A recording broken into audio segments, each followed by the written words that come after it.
Hello বন্ধুরা, দেখো আমি আজকে কি রান্না করতেছি।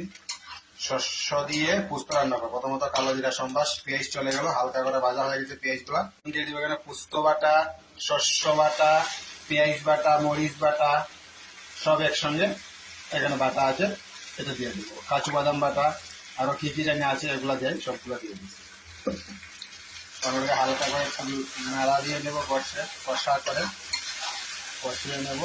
হালকা করে লবণ দিয়ে দিলাম, হালকা করে অল্প চিনি দিয়ে দিচ্ছি, চিনি কষিয়ে হালকা করে একটু হলুদ দিয়ে দিচ্ছি, হালকা হালকা, বেশি না। হলুদ বেশি দিলে আবার কালারটা বেশি হয়ে যাবে। 7-15 হয়ে গেছে, এখন হালকা করে দিয়ে দিব জল, হালকা করে জল দিয়ে দিব। বেশি জল দিলে আবার স্বাদ লাগবে না, বেশি জল দিলে আবার স্বাদ হইতো না। হালকা করে জল দিয়ে দিচ্ছি। দিয়ে দিব এটাতে মাছ দিয়ে দিলাম। একদম গেভি হয়েছে, বেশি ঝুলো না, হালকা পাতলা গেভি, একদম গেভি। শস্য দিয়ে পোস্ত দিয়ে আবার কিন্তু গ্রেভি ছাড়া ভালো লাগে না। তো কার কার তোমাদের আমার রেসিপিটা ভালো হয়েছে, শস্য রেসিপি পোস্ত দিয়ে ভালো লাগলে কমেন্ট করো, শেয়ার করো, অবশ্যই জানাবে। ঠিক আছে, ওকে, বাই।